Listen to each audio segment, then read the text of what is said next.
حضرت عبداللہ بن عامر ازدی نے سیل ارم کی تباہی سے بچنے کے لیے جو حیلہ تجویز کیا اس کو حضرت عبداللہ بن عباس آیت لقد کان فی مساکنہم کی تفسیر میں یوں بیان فرماتے ہیں کہ ان کے باغات گرمی اور سردی دونوں موسموں میں پھل دیا کرتے تھے، لیکن انہوں نے اللہ کی نعمتوں کا انکار کیا اور کفر و بدکاریوں میں مبتلا ہو گئے، تو اللہ رب العزت نے اس قوم پر سیل ارم یعنی اس بند کی روح جو پہاڑوں کا پانی روکنے کے لیے بنایا گیا تھا اس کو قوم پر بھیج دیا، جس کی صورت یہ ہوئی کہ اس سنگین بند پر جو انہوں نے پانی کے بہت بڑے ذخیرے کو روکنے کے لیے بنایا ہوا تھا، اس مقام کے جس کونے کو قوم نے اپنا پانی لینے کا مقام بنا رکھا تھا اس کی دوسری جانب بڑے بڑے چوہے مسلط کر دیے گئے جن کے پنجے اور دانت لوہے کے تھے، چونکہ وہ ایسی جانب کا واقعہ تھا جس پر عام نظریں نہیں پڑتی تھیں، اس لیے لوگ بے خبر تھے۔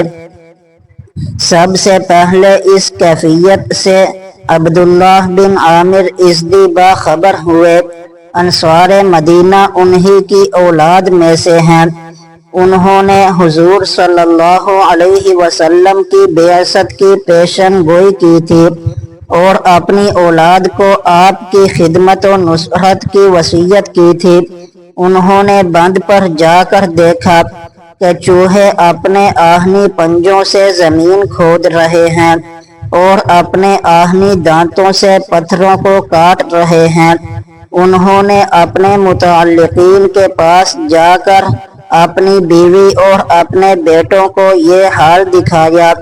اور کہا کہ جو کچھ ہم دیکھ رہے ہیں تم نے دیکھ لیا، اب اس تباہی سے بچنے کی کوئی صورت ممکن نہیں، جو حیلے کیے گئے ہیں نہیں چل سکے، کیونکہ یہ اللہ کا حکم ہے اور اس نے سب کو ہلاک کرنے کا ارادہ کر لیا ہے۔ ایک حیلہ یہ کیا گیا کہ بلیوں کو لا کر چھوڑا گیا کہ وہ چوہوں کو کھانا شروع کر دیں تاکہ یہ فنا ہوں اور بھاگ جائیں، مگر یہ حال ہوا کہ چوہے بلیوں کی پرواہ بھی نہیں کرتے تھے اور اپنے کام میں لگے ہوئے تھے۔ بلیوں نے جب ان کو دیکھا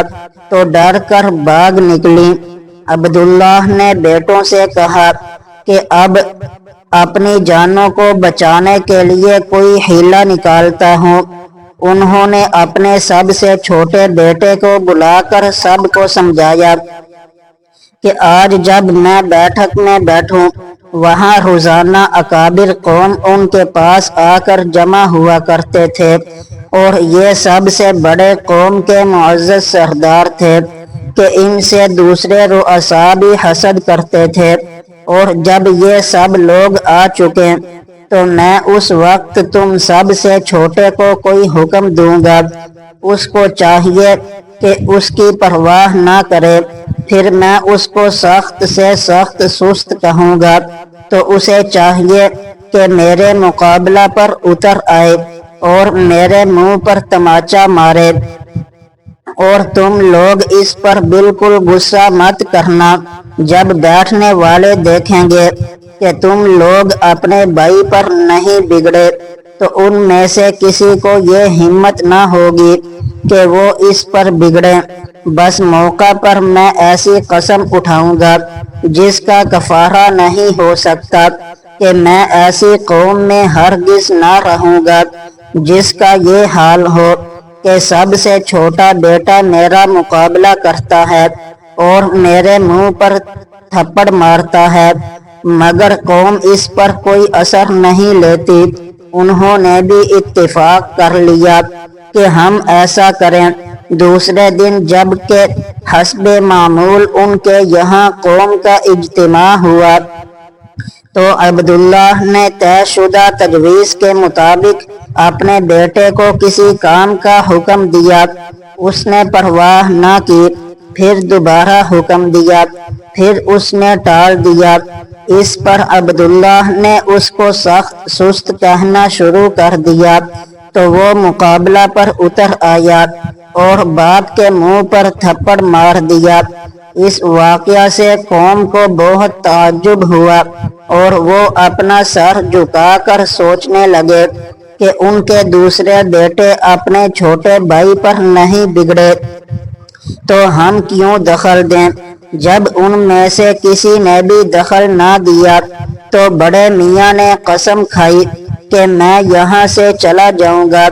اور میں یہ وطن چھوڑ دوں گا، میں ایسی قوم میں نہ رہوں گا جن پر بیٹے کے مقابلہ کا بھی کچھ اثر نہ ہوا۔ قوم نے عذر کرنا شروع کر دیا اور کہا، ہمارا خیال یہ نہیں تھا کہ آپ کے بیٹے اس معاملہ میں کوئی اثر قبول نہ کریں گے، ہم اسی انتظار میں رہے اور یہی وہ حکم ہے جس نے ہم کو روکا۔ عبداللہ نے کہا، اب تو مجھ سے قسم اٹھائی جا چکی ہے جو تم جانتے ہو، اور اب میرے لیے یہ مقام چھوڑ دینے کے سوا کوئی صورت نہیں۔ اور انہوں نے اپنا سارا ساز و سامان قوم کے سامنے فروخت کے لیے رکھ دیا اور لوگوں نے اس کی ایک دوسرے سے بڑھ کر قیمت لگانا شروع کر دی۔ اب انہوں نے اپنا سب کچھ ساتھ لے کر مع متعلقین یہاں سے کوچ کر دیا۔ اس کے بعد اس قوم پر تھوڑا ہی وقت گزرا تھا کہ چوہوں نے اس بند کو توڑ ڈالا اور اچانک رات کے وقت جب لوگوں کی آنکھ لگ چکی تھی، سیلاب نے ان لوگوں کو پکڑ لیا اور ان کے جانوں اور اموال کو بہا لے گیا۔